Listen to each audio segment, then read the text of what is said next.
Se me perdió la cuestión. Ahora sí, Donde dice grabar. donde dice grabar. Muy bien. Vamos a partir con esto porque yo creo que este meme, el que yo acabo de colocar acá, es el resumen del día, weón. El resumen del día. Vamos a tratar dos temas, pero vamos a partir con el tema del Diego. Voy a dejar de compartir para que después no se sientan, alguien se pueda sentir eh, pasado a llevar, lo cual sería maravilloso desde el punto de vista de lo que nosotros hacemos. Oye, partamos con la noticia del día, pues después de que nosotros habíamos preparado una cuestión para el 10% y hacer una cosa un poquito más asociada al tema político. De hecho, no quisimos hacer la conexión el lunes precisamente por lo mismo, pero en la tarde se murió el Diego. Se murió el Diego. Al mediodía. Al Al mediodía, sí. mediodía sí, estaban dando los detalles del parte médico. Se empezó a sentir mal en la mañana. Uno de los doctores del equipo que tenía a cargo la salud de Diego Maradona, le aplicaron al parecer algún tipo de remedio y no reaccionó, hizo un paro respiratorio. Exacto. Estaba mal hace rato, sí. Pues. O sea, lo habían operado, le había tenido una operación muy delicada al cerebro hacía aproximadamente una semana atrás, entonces ya venía bastante delicado. Pero el Diego es como esos que uno cuesta eh, asumir de que mueren porque uno los considera casi inmortales, tomando en consideración que estuvo 2 veces a punto de morir. Sobre todo el 2000, que en el 2000 acuérdate que tuvo el episodio de Punta del Este y literalmente se salvó de la garra de la muerte y curiosamente vivió 20 años más. Entonces cuesta un poco asumirlo, sobre todo con el tema de aquellas personas que somos futboleros, como tú y yo, que siempre hablamos en cierta forma de fútbol, que nos gusta el fútbol, y por el otro lado también para aquellos que nos gusta la política, porque también vamos a hablar también del Diego más político que hemos conocido. Sí, probablemente Diego es uno de los jugadores más políticos que ha tenido este hermoso deporte, porque apenas muere empiezan a hacer los contactos con sus compañeros de profesión. Escuché, por ejemplo, a Carlos Caselli, a Fabián Estay, y todos hacían hincapié en el aspecto social, más allá del tema futbolístico, por supuesto que los unía, pero él era una persona muy preocupada de las clases bajas, de los jugadores, decían que era muy cercano, entonces no me extraña. Es una figura que va a pasar a la historia con sus claroscuros. Yo considero en lo particular que él, siendo un excelente jugador de fútbol, probablemente por la vida que tuvo, no era el mejor ejemplo para las futuras generaciones, en lo personal. Pero claramente también hay que comprenderlo en el contexto en que él nace, se desarrolla y llega hasta el final de su vida.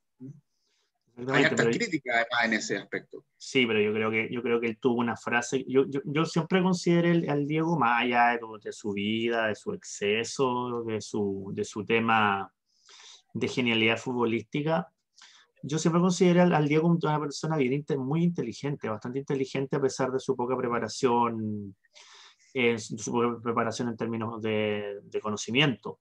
Y yo creo que él dijo una de las mejores frases, Juan, de toda la historia, tanto futbolística como en general en términos de la evaluación de su persona. Él dijo: la pelota no se mancha. Sí. Creo que esa frase de la pelota no se mancha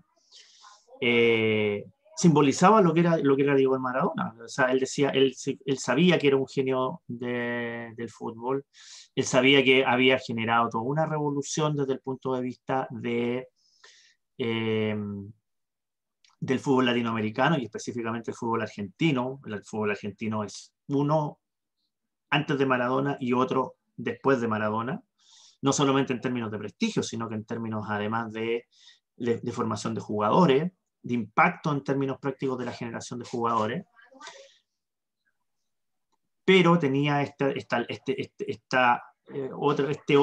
otra cara básicamente del Diego, de que era obviamente un vividor, drogadicto, con una vida licenciosa bien, bien heavy, por ahí en algunos temas. Por ejemplo, tuvo un tema con respecto al tema de las fotos que se sacó en Cuba, con respecto a menores de edad.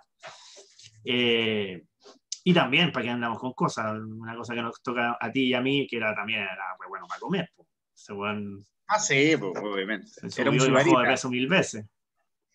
¿Y vos, pero no, yo subí y he bajado una sola vez. De hecho, me mantuve mucho tiempo subido de peso, pero nada más. Pero le gustaba la farra, le gustaban las mujeres. Pero curiosamente, yo estaba leyendo algunas cosas.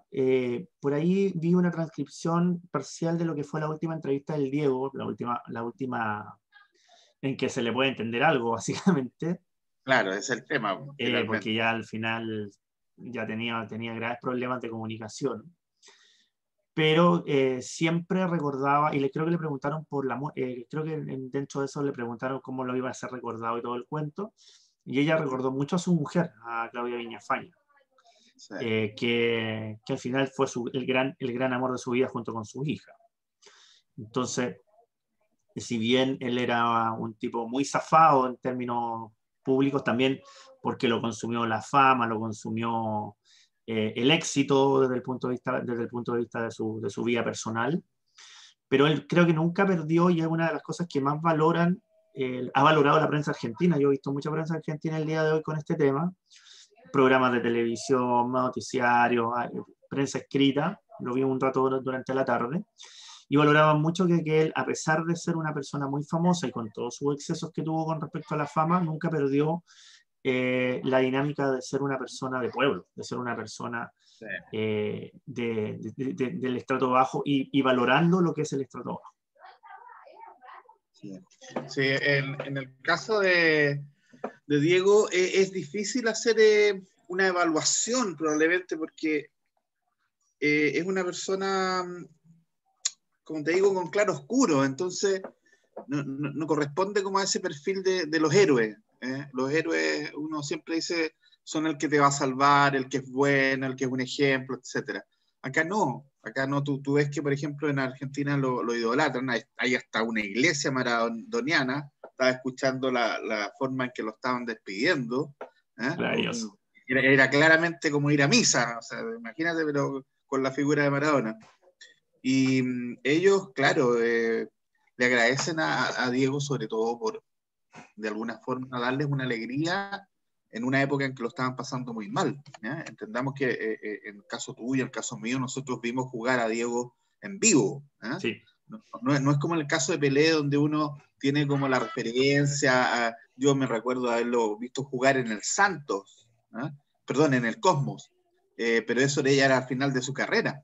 En el caso de Diego, no, pues vimos toda su carrera desde el momento en que comienza por ahí por el año 78, cuando lo convocan a la selección, cuando gana el Mundial Juvenil el año 79 con Argentina, y todo posteriormente lo que fue su carrera durante la siguiente década, que fue brillante, ¿te fijas?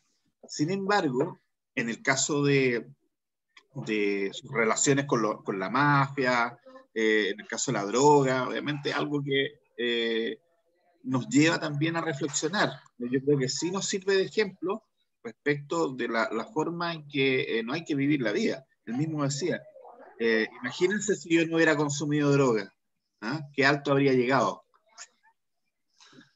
Imagínate. Sí, pero también él era un tipo que si bien era un tipo de familia, pero nunca tuvo la contención específica para poder salir de esos temas. De hecho, es un clásico de lo que es la investigación y de lo que es el análisis. La ida de Maradona al Napoli. O sea, de hecho, él va a un equipo que era minúsculo dentro de lo que es el concepto de los equipos italianos, en vez de irse a la Juventus, en vez de irse al Inter, que son grandes instituciones, decide irse al Napoli, primero porque era amigo de los capos de la mafia, también porque estaba Guillermo Coppola, que Coppola tenía muchos contactos con la mafia italiana. Y también porque en cierta forma se le prometió precisamente lo que él quería, que era un reconocimiento que fuese más allá del ser un jugador más. O sea, él sabía que podía ser un tipo muy importante, un tipo muy querido en Nápoles. Y de hecho eso lo demostró en la cancha. Lo sacó campeón 2 veces, lo sacó campeón de la UEFA, campeón de la UEFA, campeón de la Copa Italiana. O sea, el tipo hizo la diferencia en un equipo que prácticamente no había tenido nada en su práctica. En esa época creo que tenía como 80 años de historia. Así es. Entonces, pero también tuvo como contraparte que él fue ensalzado a nivel de Dios. Y tú cachai que los dioses tienen que tenerlo todo. Y se le dio todo, incluyendo la droga. Es tanto que al estadio que existe en Nápoles, al principal estadio, le van a poner el nombre de Diego Armando Maradona. Por supuesto, porque o sea, yo creo que nunca el Napoli ha tenido ni un jugador ni un equipo como el que tuvo en esa época. Claro y yo creo que va a ser muy difícil volver a tenerlo. Sí. Pero ¿sabes qué? En una de estas conexiones, en estos programas de ¿cómo se llama? De Argentina, que yo hice un zapping, así que no me acuerdo en este momento cuál era, pero en un momento dijeron una frase que yo la consideré maravillosa. Uno de los panelistas dijo, porque estaban haciendo la comparación entre la típica entre Messi y Maradona. Y hubo uno que dijo, uno de los panelistas dijo, Messi se llevó los millones, pero Maradona se llevó la pelota para el cielo. Bueno, claro. Yo creo que esa frase, de todas las cosas que se dicen, yo creo que representa finalmente lo que muchos sentimos en cierta forma con el tema de Maradona. Yo creo que en cierta forma se pierde una parte muy importante de lo que fue el fútbol, pero no solo fútbol desde el punto de vista de la expresión del juego, después podemos analizar algunos de los partidos más importantes, sino que se va también parte del fútbol como expresión social, con este compromiso que tenía Diego con el tema social, con el tema de la pobreza, con el tema principalmente de estar en contacto con la gente. Él fue un héroe de la gente, fue un héroe para los argentinos en términos no solo de la persona que es el poderoso, el presidente o el senador o lo que sea, sino que el pueblo lo quería mucho. Bueno, de hecho los argentinos le perdonaban todo. Exacto. Y por eso no vivía ahí. Y obviamente seguía siendo el ídolo y cada vez era más ídolo además. Exacto. Y por eso no vivía ahí. De hecho, ahí era un dato que yo no sabía. Maradona hacía mucho tiempo que no vivía en Argentina, vivía en Uruguay. Sí. Bueno, y aparte en todos los lugares donde trabajó, estuvo en Arabia, estuvo en Dubái, en España también, pero no vivía en Argentina, precisamente porque yo creo que en cierta forma tenía conciencia de eso. O sea, si hubiese vivido en la Argentina se habría muerto a los 30 años. Ya. Sí. No, pero como te digo, hay hartas críticas al círculo interno más cercano de Maradona, porque también lo mantenían alejado de su familia. Desgraciadamente, ahí hay harta investigación que probablemente vamos a hacer. Se dice incluso que podrían llamar a declarar eventualmente al doctor de cabecera, porque fue extraño, pese a que ya venía saliendo de esta cirugía que le efectuaron, y que generara este paro cardiorrespiratorio de manera casi espontánea. Eso hay que tratar de establecer. Bueno, todos los ídolos que mueren de esa forma normalmente se termina haciendo una investigación de algún tipo porque son raros. Me acuerdo de Michael Jackson nomás, todo el tema que generó en aquella época. Probablemente con Maradona va a pasar exactamente lo mismo. Oye, pero con la diferencia de Michael Jackson, que él le hacía otras pelotas en realidad. Ah, sí, eran más chicas. De golf. Oye, recordemos fútbol, pues recordemos al Maradona futbolista. ¿Tenías imágenes ahí tú? No, no tengo ni una imagen. ¿Te comparto? ¿Tenés imagen tú o no? Busquémosla. Sí. Yo quería mostrar la mano de Dios. Ah, por supuesto. Si tenéis la mano de Dios, te comparto, te voy a compartir pantalla. Pero Compártela, yo aquí la quiero poner. la pregunta que te voy a hacer es si tú recordáis algún partido que viste en vivo o algún partido que tú hayas atesorado de Maradona. Bueno, A lo mejor obviamente lo viste completo en la tele, pero te tengo que mencionar el partido que jugó acá el año 2006 siendo la casaquilla de la Católica. yo creo que esa imagen deberíais buscarla, esa imagen deberíais compartirla. Sí, no, sí, pero creo que en grado de importancia aquí la mano de Dios es algo que obviamente para todos los argentinos, para los latinos, para los que nos gusta el fútbol latinoamericano, yo creo que expresa de buena manera justamente lo que es el fútbol y lo diferencia del europeo, digamos, ¿ya? A ver, por aquí está, déjame, voy a... Sí, Vamos a búscalo ver acá. nomás. Sí. ¿Sabes cuál es el resultado que yo me acuerdo y que yo estuve ahí hace muchísimo tiempo? Uh-huh. Fue el 3-3 entre Chile y Argentina. Argentina. Exactamente, el año 94, 95 por ahí. Uh-huh. 94. Yo estoy buscando de hecho este tema. Que ese se caracteriza por dos hitos. Bueno, para mí por dos hitos.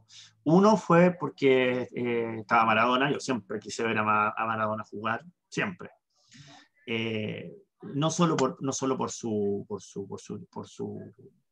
talento, sino que además porque era un tipo muy entretenido de verlo en la cancha. De hecho, me acuerdo que hubo un rato que independiente del partido se puso a caminar un poco la cancha y hablar.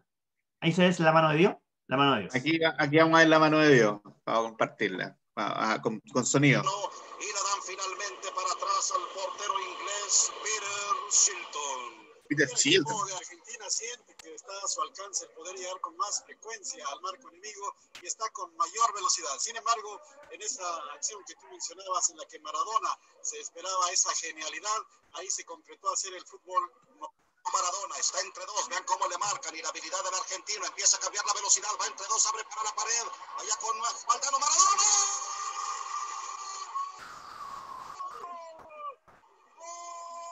El árbitro y el abanderado se están consultando en este...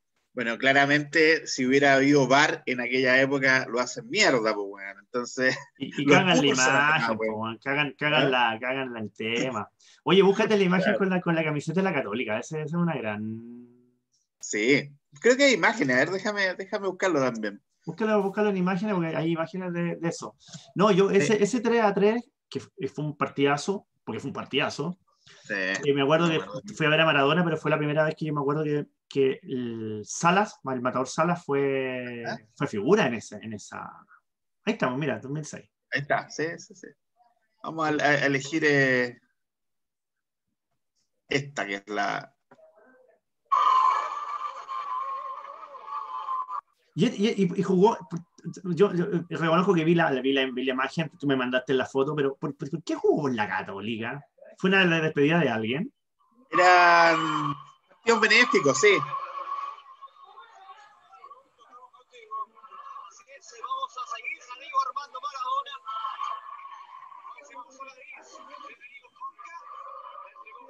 Oye, ¿irán a retirar la 10 de la selección argentina? Buen punto. Era una de las cosas que se estaba pidiendo. Sí, yo creo que deberían hacerlo. Sería un bonito homenaje. Sí. Yo Yo también creo que en este caso se justificará retirar la 10 y te cagáis a Messi en el proceso. No, pero es que bueno, Maradona, hay muchos buenos jugadores en el mundo. pero probablemente Maradona está dentro, obviamente, de los primeros tres. Tú puedes discutir si el primero, el segundo, pero está dentro de los primeros tres, ¿te fijas? Entonces, y eso es innegable. Yo siempre he considerado de... Deja de compartir si quieres la pantalla. Yo siempre he considerado que esa es una discusión bien pelotuda, buscar el mejor jugador y todo lo demás. Discusión de peloteros pelotudos. De peloteros pelotudos, que nos estamos haciendo esa propuesta de nombre, probablemente vamos a incorporarlo. Oye, yo me quiero meter también en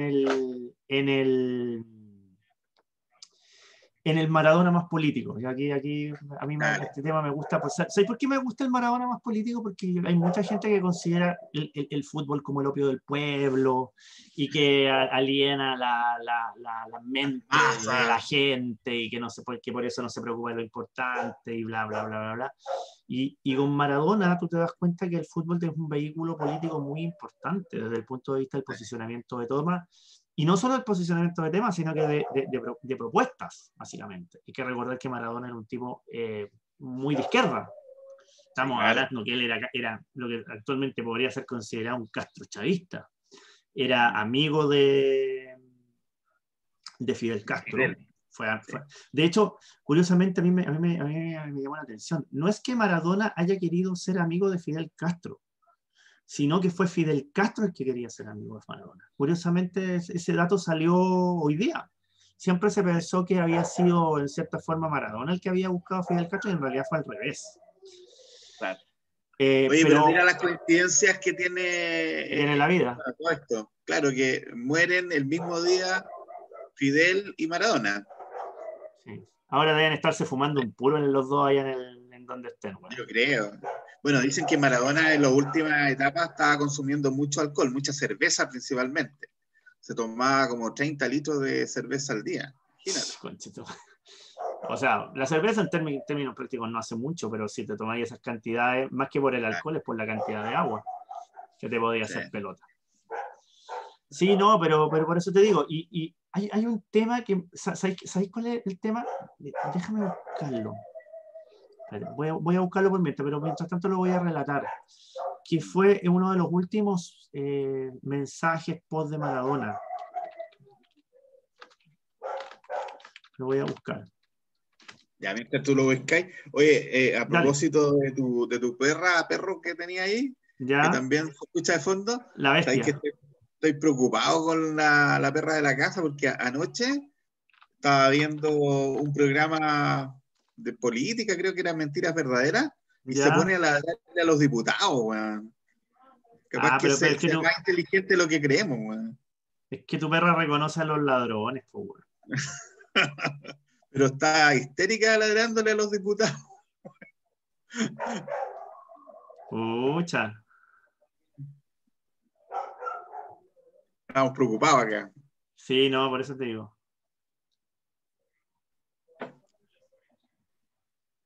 No está aquí. Lo voy a ver si lo puedo encontrar después, pero era un último post que estaba asociado a Macri. Era un post hacia Macri. Ah, mira. Pero que básicamente lo que le estaba pidiendo a la gente que protegiera al nuevo gobierno, el gobierno de Aníbal Fernández, que esto iba a ser positivo para la gente, y le mandó varios mensajes a Macri, que parece que estaba haciendo un tema con respecto a desestabilizar el gobierno.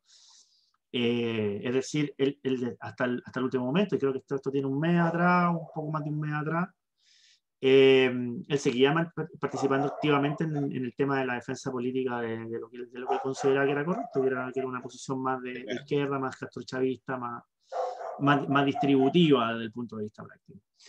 Bueno, de hecho, estaba mostrando imágenes en Crónica TV, que es el canal argentino y un clásico de la Argentina. Claro, y mostraban cómo había llegado el Centro Cultural Néstor Kirchner a hacer inmediatamente un mural en lo que fue la casa de su infancia. Bueno. Y rápidamente lo completaron en menos de 2 horas, ya lo tenían listo. En Villa Fiorito. Exacto. Sí. Oye, ¿qué va finalmente? Yo creo que para un poco para terminar este tema, porque igual era súper necesario tratarlo, sobre todo porque somos futboleros, porque somos políticos, pero ¿cuál crees tú que puede ser el legado de Maradona? El legado post su muerte. Bueno, en el plano futbolístico, claramente su talento. O sea, un tipo que tenía una serie de dones como futbolista que no los va a encontrar probablemente mucho tiempo más en algún futbolista. Creo que eso es una cosa que marca evidentemente el talento futbolístico de Maradona. Y en el plano ya social y personal, creo que como te decía, expresa este tipo de ídolos latinoamericanos que tienen sus claroscuros. Es un tipo que era muy querido, amado, a rabiar por los argentinos, pero que claramente también fue por un camino que es muy peligroso y obviamente eso desde el punto de vista del ejemplo, a lo mejor que entrega a las nuevas generaciones es una cosa que uno quisiera borrar, pero desgraciadamente no se puede porque es parte de su vida también. Y en el plano político, en el plano social, ese compromiso fuerte con las clases más desposeídas. ¿Ah? En el fondo él tenía ese compromiso político, era amigo de Chávez, amigo de Maduro, amigo de Fidel Castro, porque también se sentía representado en el ideario probablemente de estos socialismos latinoamericanos. Y tiene que ver obviamente también con la protección como te digo, las clases más desposeídas. Ya. Creo que por ahí va el legado, ¿eh? Va a ser un legado importante. La gente no olvida cuando, bueno, basta ver cómo han reaccionado en Argentina, en todas partes del mundo también frente a la noticia. Sí, yo personalmente creo que el legado de Maradona va a ser también un legado de ícono cultural. Yo creo Sí, que lo podríamos encontrar incluso a nivel de, no sé, un Che Guevara probablemente en términos de ícono sí, cultural para futuras sí. generaciones. Yo creo que cuando se revise la historia de Maradona, cuando se revise su infancia, su talento que lo llevó a jugar al Barcelona en España o al Napoli En Italia. en Italia, posteriormente el Mundial del 86, el Mundial del 90, que fueron sus mejores mundiales. La controversia con, ¿cómo se llama? Con el Mundial de Estados Unidos, 94, con Sí. su salida con la enfermera, ¿te acuerdas? Esa salida Sí. cuando sale de la cancha de la mano de la enfermera y después obviamente la doping positivo y sale con esa maravillosa frase de que le cortaron las piernas. Y posteriormente, después lo que fue su vida post-futbolista, sobre todo con los excesos, pero también con su compromiso más político, yo creo que lo va a llevar, no, bueno, en Argentina claramente lo va a llevar a un tema de ser una iconografía popular, pero yo creo que para muchos países de Latinoamérica, yo estoy pensando en Chile, estoy pensando en Uruguay, estoy pensando en Perú o en Colombia, donde probablemente el tema de Diego Armando Maradona se termine transformando finalmente en un icono popular y en un referente, básicamente, pero desde el punto de vista de la iconografía. Bueno, los medios argentinos señalaban que claramente Maradona se encuentra dentro de los argentinos, los 5 argentinos más importantes de los últimos 100 años. ¿Ah? Al nivel de Perón, al nivel de Gardel, o sea, a ese nivel lo compara, imagínate. Sí, pero yo creo que incluso Maradona podría ser incluso más importante. Yo creo que podría ser el más importante. Por dos razones básicas. Primero, por su historia completa. Y segundo, por la masificación de su imagen. Sí. Porque, por ejemplo, Perón es importante en Argentina, pero es importante en Argentina por sus obras. Sí, claro. Por haber hecho básicamente ese sistema político que no lo podéis sacar en ninguna parte, solamente funciona en Argentina y no lo podéis sacar. Gardel está por su música y por su estampa, pero poca la gente, desde el punto de vista, estoy hablando fuera de la Argentina, que conoce a Gardel, estamos hablando del tiempo actual. A lo mejor les puede sonar, pero lo pueden considerar un tipo importante, pero posicionó al tango, se posicionó como la figura más importante, pero también es bastante limitado. Pero Maradona es bastante más universal. Fue un ídolo en el deporte más importante del mundo. Todo lo que es su historia futbolística está documentada, y su historia personal post-fútbol está más documentada. Sí, claro. Entonces yo creo que las posibilidades de que pueda llegar finalmente a ser un tipo mucho más importante fuera de la Argentina que, por ejemplo, Perón, o como por ejemplo Gardel, yo creo que es altamente posible. Pero bueno, vamos a ahí ver. está la propuesta, digamos. Como dice el dicho, la historia jugará.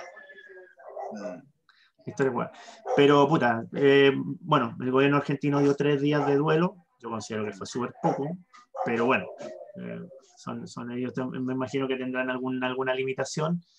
Lo que pasa es que protocolarmente ese es como el máximo en rigor.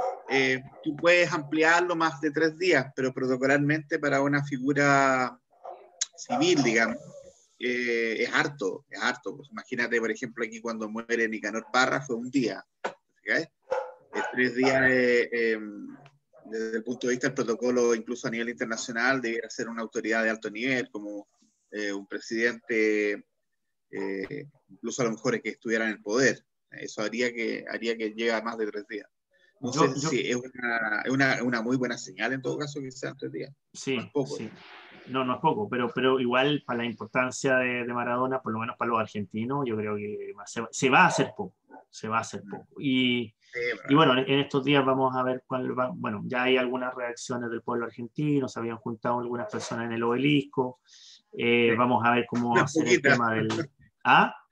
Unas poquitas. Unas poquitas, muchas. Y lo otro importante es cómo va a reaccionar el pueblo cuando ya tengamos una especie de funeral un poco más... No sé si va a haber un funeral público, un funeral privado, qué sé yo. Bueno, lo van a velar en la Casa Rosada. Ahí va a estar el féretro a partir de mañana. Ya, ahí vamos a tener que ver ese tema. A lo mejor vamos a volver al tema probablemente ya como un cierre más con un poco más de tiempo, a lo mejor la próxima semana o algo del estilo, pero que ha sido la noticia quizá, o de las noticias más importantes de este 2020, que puta que se ha llevado gente, pero todavía no se lleva la vieja. Realmente sí ha sido una de las noticias más importantes de este año. Ya, ¿vamos a lo local?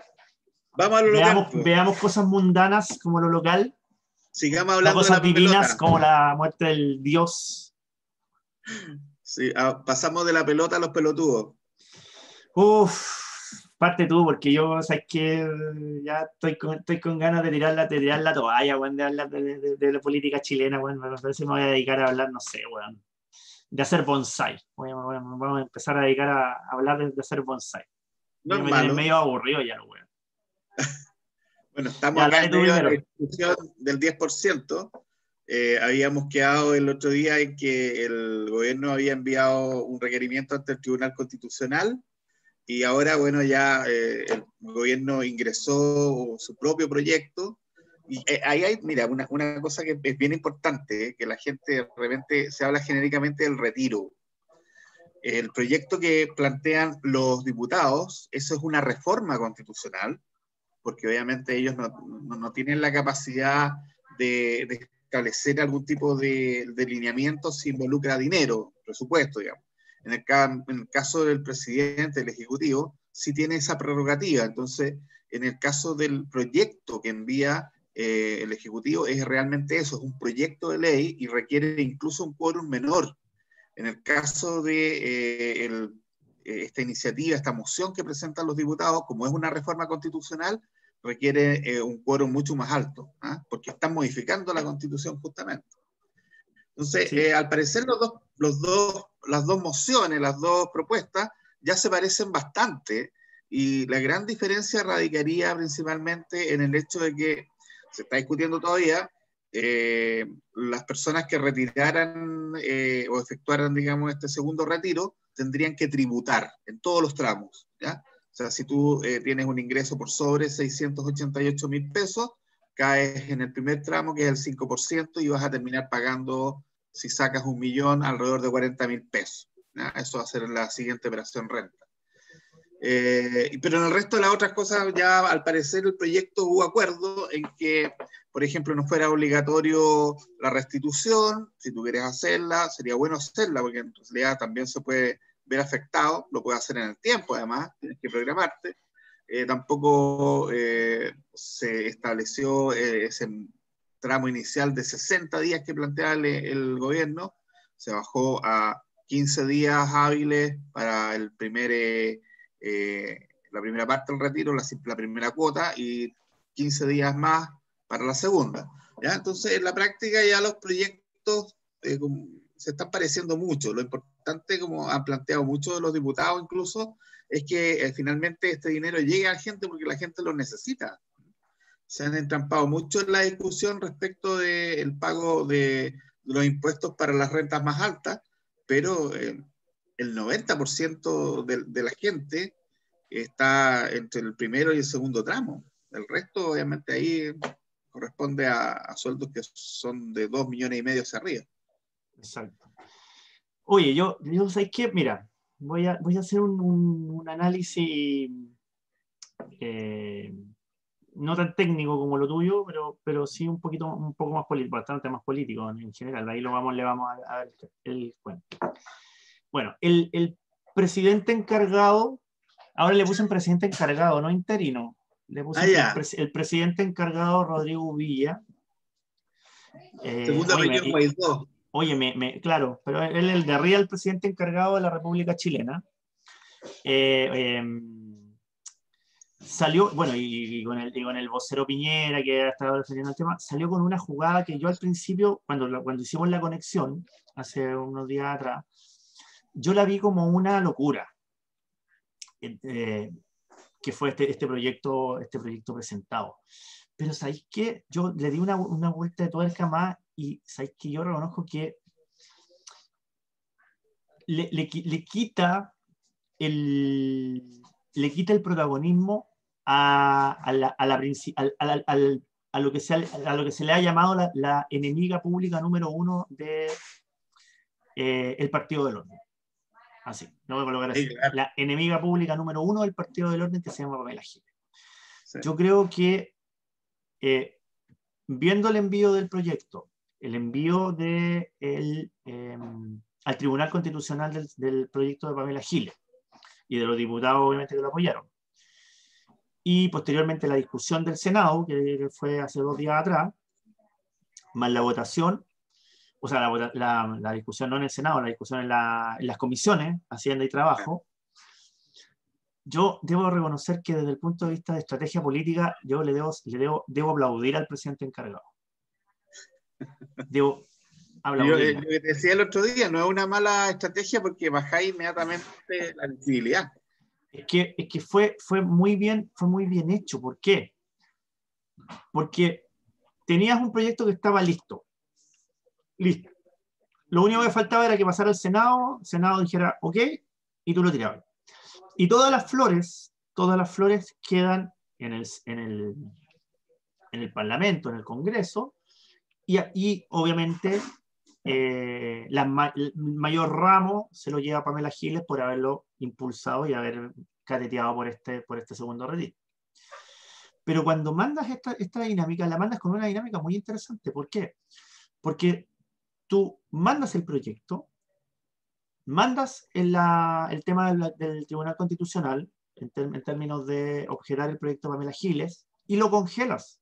El objetivo no es hacer caer el proyecto de Pamela Giles, lo congelas porque tienes que tenerlo 5 o 10 días metido en el Tribunal Constitucional hasta que salga la resolución. O sea, en rigor tú puedes seguir avanzando con el proyecto, pero lo que no puedes hacer es promulgarlo. Exacto. Pero lo congelas, igual, aunque mañana Pamela Giles se mande, o sea, perdón, el proyecto de Pamela Giles salga aprobado, técnicamente ya no tiene el mismo impacto que sin la presentación del otro proyecto. Y el otro proyecto se tiró de tal forma que fuese modificado para que quedara lo más parecido posible a el proyecto original de Giles y compañía. Entonces, primero, le quitaste literalmente la victoria de las manos a Pamela Giles. El protagonismo. Le quita, es que no le vas a quitar protagonismo, le quitas la victoria, le quitas la bandera de decir, de que Pamela Giles diga, mira, ¿sabe qué? Esta bandera es mía. ¿Y por qué le quitan la bandera a Pamela Giles? Porque Pamela Giles, como lo discutimos el otro día, gracias a su esposo Pablo Maltés, estaba empezando a complicar a los candidatos presidenciales principales. Joaquín Lavín, Daniel Jadwe y Evelyn Matei. O sea, lo estabas complicando. Y si hay una persona que es un completo outsider de la política chilena, esa es Pamela Giles.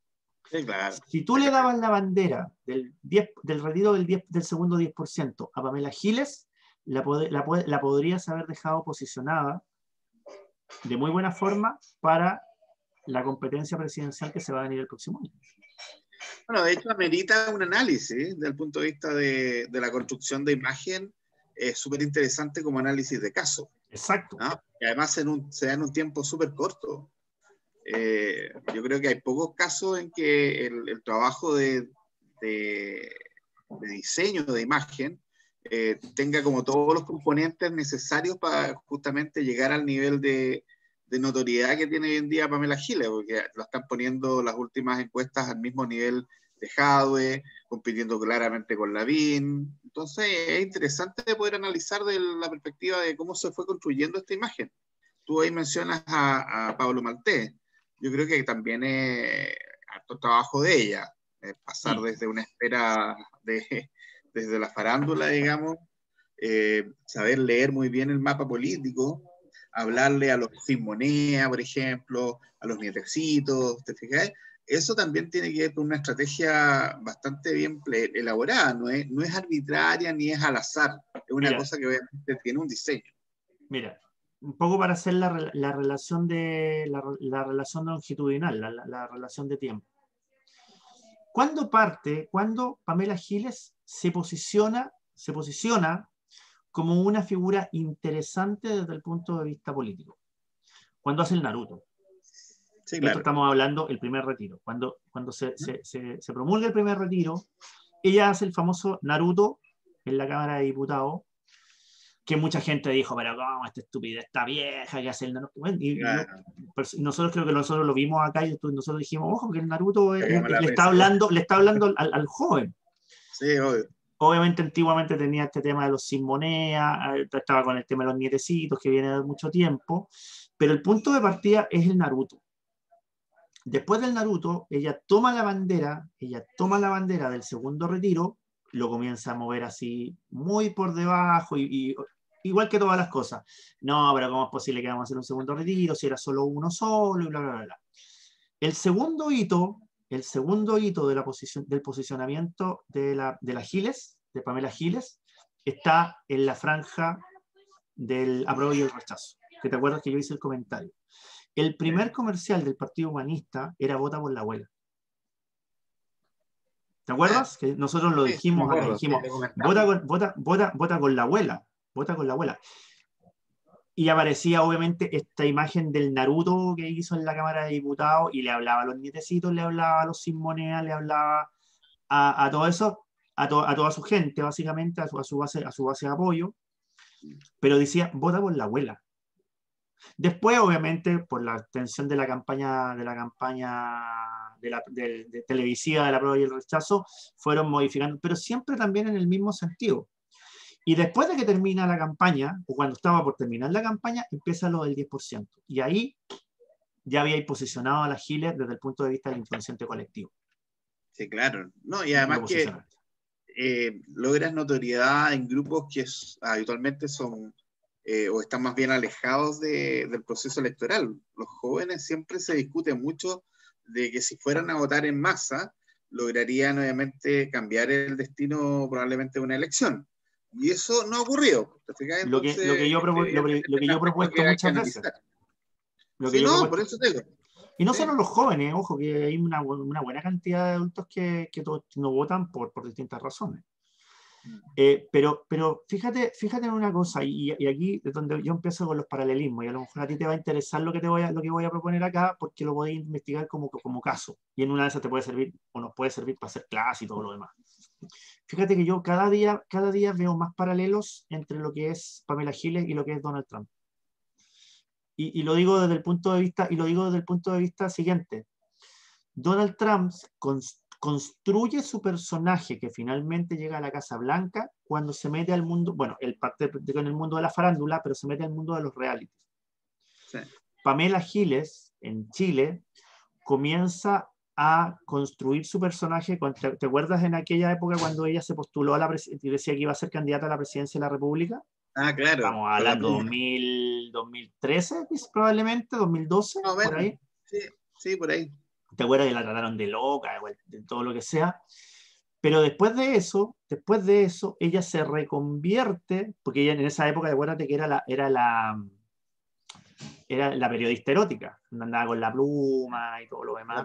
Pero después de ese hito que ella se presenta o dice que va a ser candidata a la presidencia de la República, se transforma en analista política. En el Mentiras Verdaderas principalmente, en algunos otros programas y todo lo demás. Y después se elegía diputada y ahora obviamente está dentro de las opciones presidenciales. Entonces fíjate que hay paralelismos desde el punto de vista de lo que es la campaña de Donald Trump o la construcción del personaje de Donald Trump y la construcción del personaje Pamela Giles. Sí, hay una similitud en cuanto a la metodología de trabajo, a la estrategia que han seguido, pero evidentemente que representan a sectores obvio. diferentes. El tema obvio. Que la metodología puede ser la misma, pero obviamente que las claves políticas son diferentes. Obvio, es interesante. Yo creo que si hay alguno de los que, bueno, para el expresidente la roulette, probablemente, si están viendo sus pollos este videocast, este podcast, probablemente les va a interesar lo que acabamos de hablar. Sí. Pero volviendo al tema inicial, fue una movida muy inteligente desde el punto de vista del gobierno, porque le quitó protagonismo y le quitó parte del piso a Pamela Giles. Sí, claro. Claro, que es lo que conversábamos el otro día. Yo te decía que en el fondo no era una estrategia tan alocada, si en el fondo tiene un sentido, evidentemente, para poder equilibrar nuevamente el naipe político. Sí.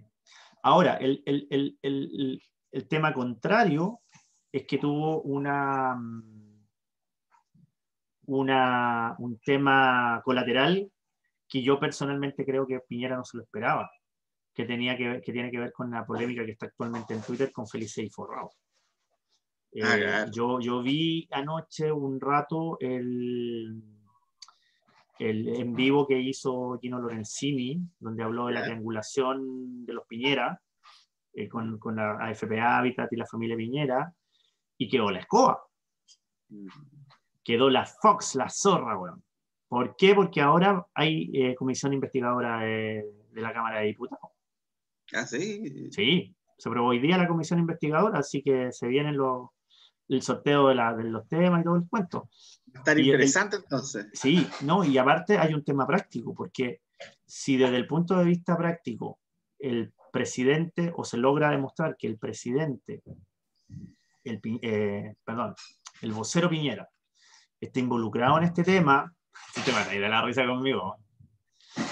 El vocero Piñera está involucrado en este tema, siendo presidente de la República, puede ser causal de destitución. Sí, claro, está en la Constitución. Y que a lo mejor se puede dar el caso de que se le haga un segundo juicio político y en este juicio político no tenga a quien sacrificar. Acuérdate que ya se presentó. Acuérdate que tiene la Constitución, ¿no? Acuérdate que se presentó esta semana este proyecto para poder adelantar las elecciones. O sea, hay señales políticas muy fuertes de que el tema de Piñera, de que no quieren a Piñera en la presidencia, obviamente se está dando fuerte. Y ahora, yo no sé si, planteándolo de la perspectiva práctica, yo creo que no sé qué tanto le conviene a la oposición adelantar las elecciones. Yo creo que en este momento el candidato más competitivo que tiene la derecha es Lavín, y pese a que se declara socialdemócrata, evidentemente que también es un representante de básicamente lo que existe hoy en día. No creo que alcance a avanzar tan rápidamente un liderazgo único en la oposición, ¿no? De hecho, ya se plantea esta primaria entre Jadwe y Giles, por ejemplo, pero en el centro político no hay candidatos de peso, ¿te fijas? Entonces, creo que adelantar las elecciones en términos prácticos para la oposición no le traería muchos réditos electorales, la verdad. Es que lo que pasa es que nadie está pensando nadie está pensando con la cabeza, pues, desde el punto de vista político. Sí. ¿Por qué? Y esto de esto básicamente en términos de que estamos en una política, en una dinámica de reacciones nomás. O sea, Sí. es así. Y en esa política de reacciones hay un tema muy fuerte en redes sociales, y hay un tema muy fuerte desde el punto de vista de la presión política, de la presión que sienten los políticos respecto a la figura de Piñera. Sí, claro. Porque al Hay final, mucho rechazo. porque al final, si tú vas a sacar al presidente, si tú vas a sacar a Piñera del gobierno, ya sea porque se adelanten las elecciones, ya sea porque le hagas un juicio político, ya sea por lo que sea, no es que tú estés tratando de hacer tambalear la presidencia, sino que lo que tú quieres es sacar a Piñera, sacar al individuo Piñera, ¿cachai? Al final, cuando se toman estas medidas, o cuando se están hablando de estas medidas, lo que se está hablando básicamente es de Piñera fuera. La presidencia se mantiene. La presidencia se mantiene. No, sí, eso lo comprendo, pero yo trato de verlo en términos de la eficiencia política, porque no sé, pues tenéis que pensar también con la cabeza, no tanto con es con que no el hay estómago. eficiencia política, porque supongamos, voy a poner un caso de, por ejemplo, que tú adelantes las elecciones. Ya, adelantamos las elecciones.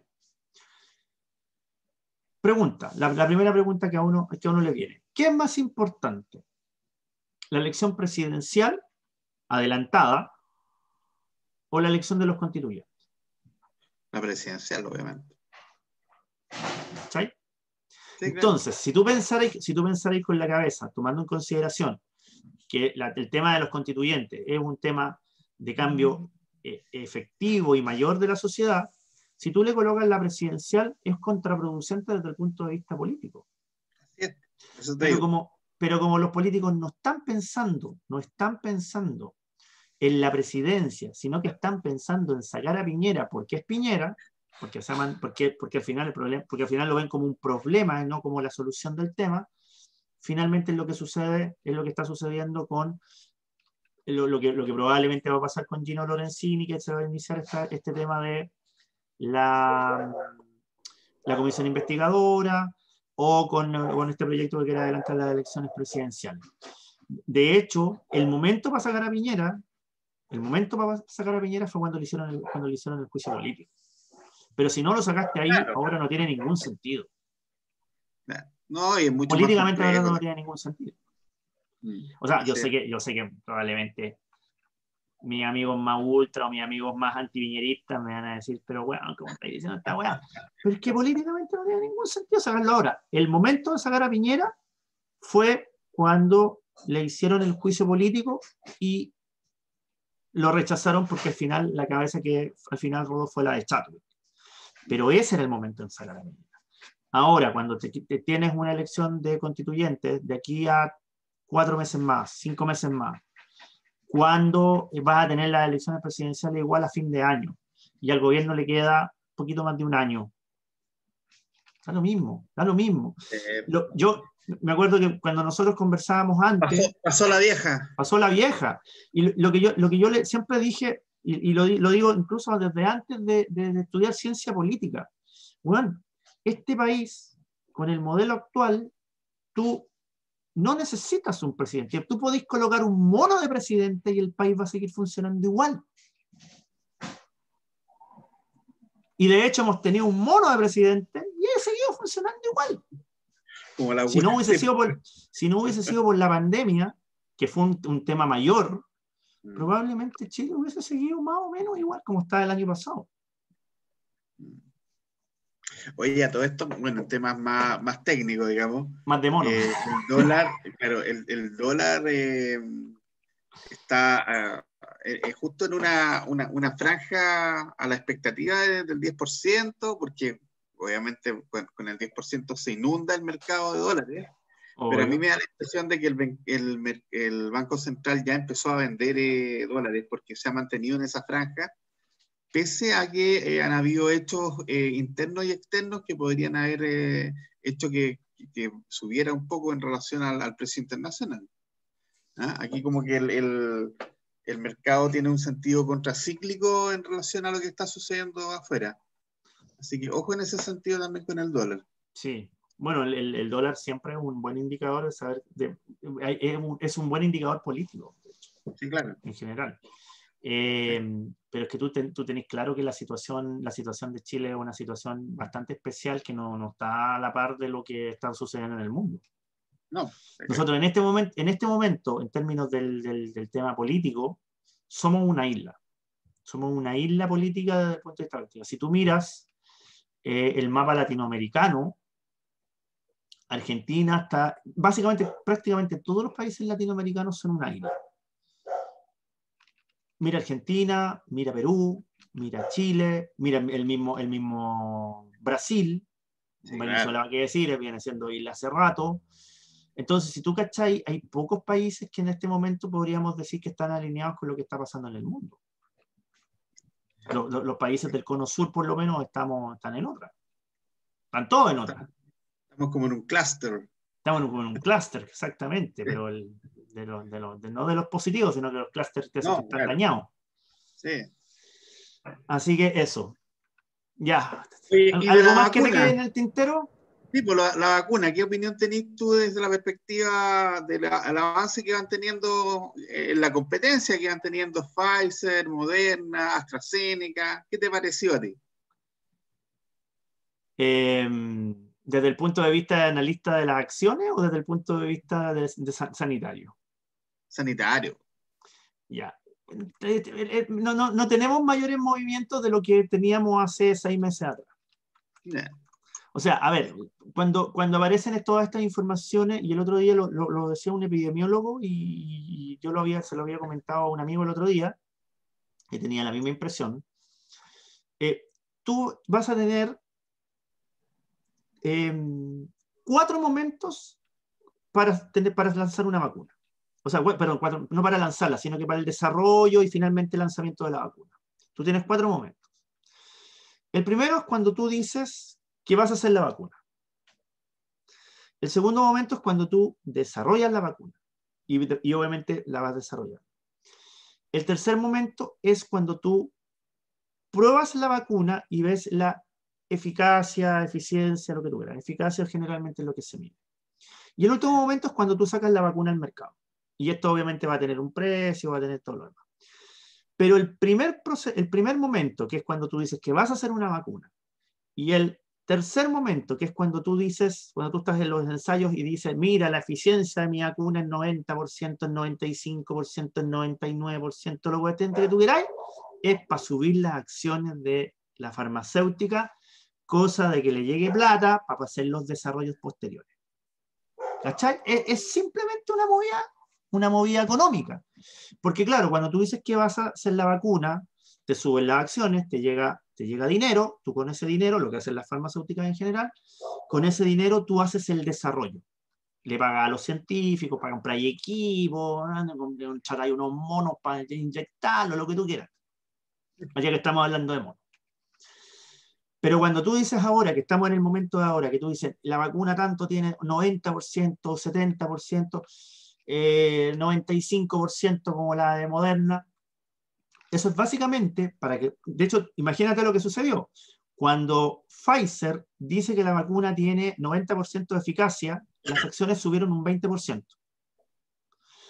Cuando días después Moderna dice que tiene una vacuna del 95%, las acciones de Pfizer bajaron un 15% y las de Moderna subieron un 10%. Pero ya Pfizer había capitalizado el 20% anterior, entonces ya tiene las lucas para empezar la producción. Porque obviamente eso va a significar modificar equipos que tenga, contratar expertos, contratar gente que vigile el proceso y bla, bla, bla.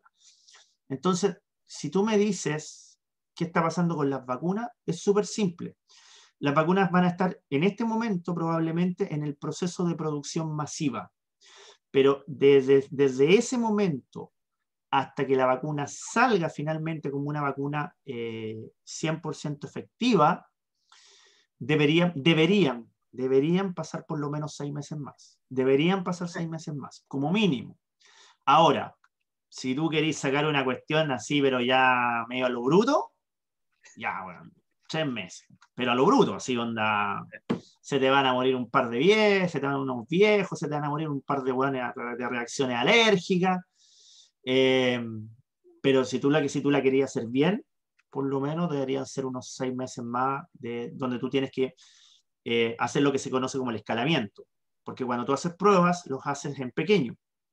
Pero cuando tú escalas, para los que son ingenieros industriales, no industriales, pero ingenieros de escalamiento que trabajan con procesos más grandes, es un hueveo escalar procesos biotecnológicos, es un hueveo. Es complejo. Porque, como siempre digo, tú puedes tener en chiquitito algo que es muy, muy, muy efectivo, pero todo puede fallar cuando hay el escalamiento. Sí, claro. Entonces deberías, en teoría, tener para la producción masiva de la vacuna por lo menos unos 6 meses más. Entonces, por eso a mí me da risa de repente cuando había leído por ahí una noticia que decía que en 3 semanas más iban a vacunar, no sé si en Rusia, en China, en Estados Unidos, no sé dónde. Olvídalo. Si van a hacer eso, o sea, están dispuestos a sacrificar gente. Claro. Porque lo vaya a hacer a lo bruto. Al principio. Por supuesto. O sea, así que eso. Esta guerra de cifras ha sido simplemente por un tema lucas, por un tema de carácter comercial. Claro. De carácter comercial, o sea, ganar lucas para poder comprar y desarrollar lo que es el escalamiento de la vacuna. Perfecto. Ahora, no deja de ser sorprendente, y esto para defender también a la industria, para no darle puros palos, no deja de ser sorprendente que el desarrollo ha sido bastante acelerado. Normalmente una vacuna de estas características, vacunas asociadas a RNA o a trozos de péptidos, normalmente se demoran mínimo 3-4 años. O sea, esto ha sido un avance significativo desde el punto de vista de la producción de medicamentos biotecnológicos. Eso no tengo por qué negar.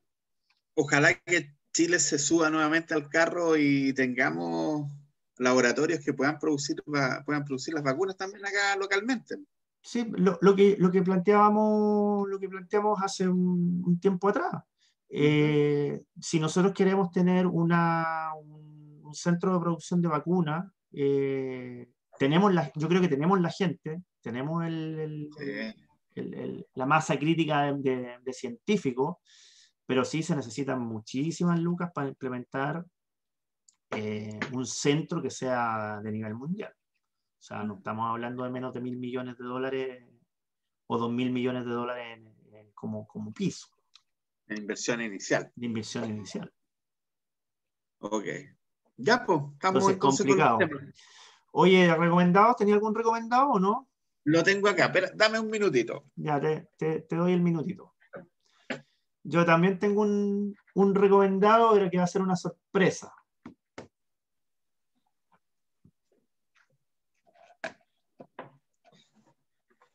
Ya. ¿Qué tenía? No sé si se alcanza a ver, está medio difícil, parece. Ahí está. El poder, algo lo caché. Gestión del poder diluido. Ah, qué buena, gestión del poder diluido. Este yo no lo he leído, pero he escuchado de él. Ya. Cuenta qué es eso. Es de Jesús Timoteo Álvarez, un español, y habla de la construcción de la sociedad mediática. Entonces, bien interesante. Yo ya empecé a leerlo. Lo editó Pearson Prentice Hall y, bueno, habla justamente de lo que hemos conversado en algunos de los capítulos anteriores. Así como la política está bastante diluida, los medios también, los medios que ayudan en la construcción, obviamente, de la confianza, de la credibilidad, también se han manifestado muy, muy diluidos en cuanto al poder. Y ese es un aspecto que probablemente es interesante de poder analizar. Así que cuando ya tenga una lectura más profunda, ahí voy a introducir algunas claves también analíticas al proceso. No, de hecho, el concepto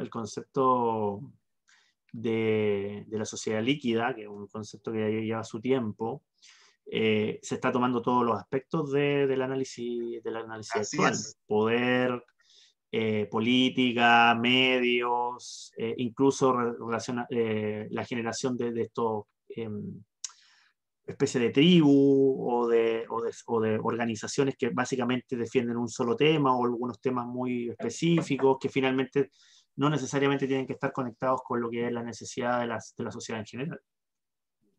Sí, bueno, este concepto del poder diluido es de un filósofo judío que es Zygmunt Bauman. Sí, Bauman.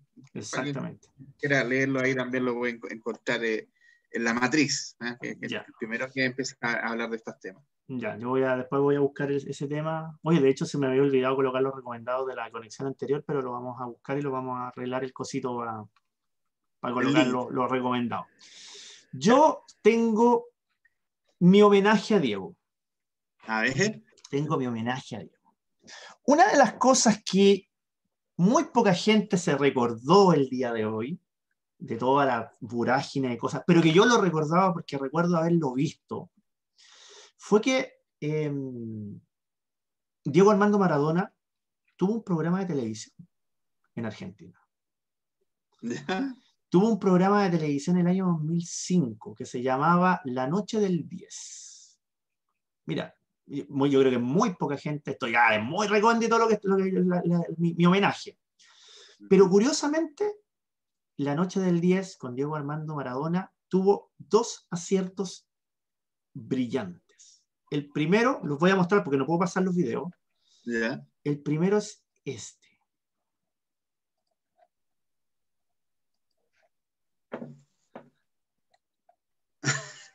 Maradona entrevista a Pelé. Sí, es decir, Maradona estuvieron frente a frente los 2 más grandes jugadores de fútbol del último tiempo de la historia, en realidad. Y de la historia probablemente, y Maradona entrevistó a Pelé. Qué buena, encontré genial. Este video, está perdidísimo en el YouTube. Voy a dejar la referencia para que lo puedan ver. Y voy a dejar de compartir. Tuvo una segunda entrevista, que yo creo que fue el inicio del romance. Que yo creo que yo le llamo el inicio del romance. Aquí está.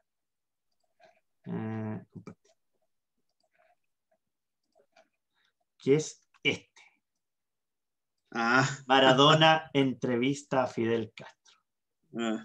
Buena, genial. Así que mi homenaje el día de hoy, ya que nosotros hablamos de la muerte del 10, del Dios. Yo había pensado en colocar un partido de fútbol, los goles, o algunas entrevistas que había dado. Hay una entrevista muy buena del 2015 que también tú alcancé a ver una buena parte. Pero me acordé de repente, en mi memoria más pop, de haber visto este programa. Me acuerdo que uno de los capítulos que yo vi fue cuando entrevistó a Susana Jiménez. Y yo creo que ahí fue la primera vez que Maradona hablaba igual como hablaba últimamente, así como porque estaba enchupadísimo con la Susana Jiménez. Con babero. Un babero, sí, pero como dicen los argentinos, estaba con la pija dura. Así que eso, voy a dejar la referencia de estos 2 entrevistas. La entrevista de Fidel Castro es muy, muy, muy buena. Muy, muy buena. La de Pelé, ahí se cacha que se pasaban pero no se tragaban. Así que está bueno. Yo te lo voy a poner. Vela. Yo te apuesto que tú esto no lo conocías. ¡Oh! Se nos cayó Marcel. Pero bueno. Ya. terminamos entonces, se nos cayó Marcel precisamente, pero que terminamos esta conexión. Búsquennos en las redes sociales y nos desconectamos finalmente. Adiós.